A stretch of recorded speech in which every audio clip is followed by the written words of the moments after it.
ಟೀಚರ್ಸ್ಗೆ ನನ್ನ ರಿಟೈರ್ಮೆಂಟ್ ಆಯಿತು.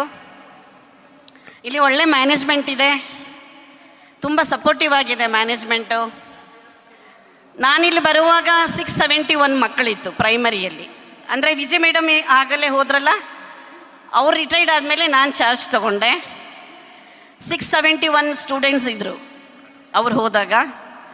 ನಾನು 2024 ನಾನು ರಿಟೈರ್ಡ್ ಆಗುವಾಗ 1250 ಮಕ್ಕಳಿದ್ರು. ನನ್ನ ಉದ್ದೇಶ ಅದೇ ಆಗಿತ್ತು. ನನ್ನ ಉದ್ದೇಶ ಏನಾಗಿತ್ತು ಅಂದರೆ, ವಿಜಯ್ ಮೇಡಮ್ ಯಾವಾಗಲೂ ಹೇಳೋರು 1000 ಮಕ್ಕಳು ಮಾಡಬೇಕು 1000 ಮಕ್ಕಳು ಮಾಡಬೇಕು ಅಂತ ಹೇಳ್ತಾನೇ ಇರೋರು ಅವರು. ಆದರೆ ಅವ್ರ ಸರ್ವೀಸ್ ಮುಗೀತು, ಹಾಗೆ ಹೋದ್ರವರು.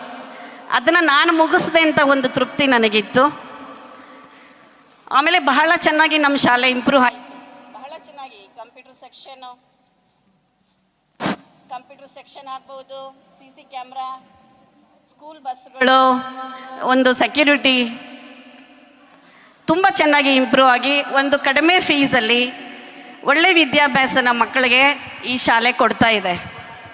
ಈ ಸರೌಂಡಿಂಗಲ್ಲಿ ಎಷ್ಟು ಮಕ್ಕಳಿದೆ, ಎಷ್ಟು ಪೇರೆಂಟ್ಸ್ ಇದ್ದಾರೆ, ಎಲ್ಲರೂ ಒಂದು ಒಳ್ಳೆ ಅಭಿಪ್ರಾಯ ಹೇಳ್ತಾರೆ ಈ ಶಾಲೆ ಬಗ್ಗೆ. ಈಗ ಸುಮಾರು ಶಾಲೆಗಳು ಈ ಕಡೆನೇ, ಇದು ವೆಸ್ಟ್ ಪ್ರೈಮರಿ, ಅದು ಒಂದು ಕಾಲದಲ್ಲಿ ಎಷ್ಟು ಮಕ್ಕಳಿದ್ದು ಶಾಲೆ, ಅದು ಈಗ ಅದು ಕ್ಲೋಸ್ ಅಪ್ ಆಗಿದೆ. ಮತ್ತು ಇಲ್ಲಿ ಮಠ ಶಾಲೆ ಅಂತ ಈ ಕಡೆ ಒಂದಿತ್ತು, ಅದು ಮುಗಿದಿದೆ. ಇಲ್ಲಿ ತೆಲುಗು ಹೈಯರ್ ಪ್ರೈಮರಿ, ಅದು ಕ್ಲೋಸ್ ಅಪ್ ಆಗಿದೆ.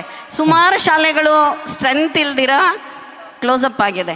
ಅಂಥದ್ರಲ್ಲಿ ನಮ್ಮ ಈ ಶಾಲೆಯಲ್ಲಿ ಸ್ಟ್ರೆಂತ್ಗೆ ಅಂದರೆ ಅಡ್ಮಿಷನ್ಗೆ ಈಗ ನಾವು ಸುಮಾರು ಜನವರಿಲೇ ಶುರು ಮಾಡ್ತೀವಿ ಅಡ್ಮಿಷನ್ಸು. ಜನವರಿಲೇ ಶುರುವಾದರೆ ಅಡ್ಮಿಷನ್ಸು ಏಪ್ರಿಲ್ ಮೇ ಆದರೂ ಸೀಟ್ ಬೇಕು ಬರ್ತಾನೆ ಇರ್ತಾರೆ ಪೇರೆಂಟ್ಸು. ಕೂಡ್ಸೋದಕ್ಕೆ ಜಾಗ ಇರಬೇಕಲ್ವಾ. ಆದರೂ ನೋಡಿ ಮ್ಯಾನೇಜ್ಮೆಂಟ್ ಎಷ್ಟು ರೂಮ್ಸ್ ಕಟ್ಟಿಕೊಟ್ಟಿದ್ರು, ಆದರೂ ಇನ್ನೂ ನಮಗೆ ತೊಂದರೆ ಆಗ್ತಾಯಿತ್ತು. ಅಡ್ಮಿಷನ್ಸ್ಗೆ ಪೇರೆಂಟ್ಸ್ ಬರ್ತಾಯಿದ್ರು, ಪೇರೆಂಟ್ಸ್ನ ಇಲ್ಲ ಅಂತ ಕಳಿಸ್ಬೇಕಿತ್ತು. ಸೊ ಹೀಗಾಗಿ ಹೊಸ ಬಿಲ್ಡಿಂಗ್ ಕಟ್ತಾ ಇದ್ದಾರೆ.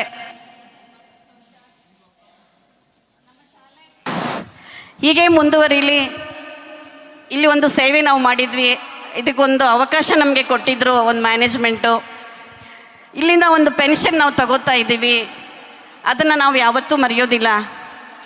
ಈ ಶಿಕ್ಷಕರ ವೃತ್ತಿ ಅಂದರೆ ಈ ಟೀಚರ್ಸ್ ಪ್ರೊಫೆಷನ್ ಏನಿದೆ, ಅದು ನೊಬೆಲ್ ಪ್ರೊಫೆಷನ್ ಅಂತ ಹೇಳ್ತೀವಿ ನಾವು. ಇದು ಒಂದು ಒಳ್ಳೆ ವೃತ್ತಿ ಆಗುತ್ತೆ. ನಾವು ಮಕ್ಕಳನ್ನ ಒಳ್ಳೆ ಪ್ರಜೆಗಳನ್ನು ನಾವು ಸೃಷ್ಟಿ ಮಾಡ್ತೀವಿ, ವಿದ್ಯಾಭ್ಯಾಸ ಹೇಳ್ಕೊಡ್ತೀವಿ, ಒಳ್ಳೆ ಗುಣಗಳನ್ನ ಹೇಳ್ಕೊಡ್ತೀವಿ ಮಕ್ಕಳಿಗೆ. ಅದೇ ರೀತಿ ಮಕ್ಕಳಲ್ಲಿ ನಾವು ಒಳ್ಳೆಯದನ್ನು ನೋಡ್ತೀವಿ.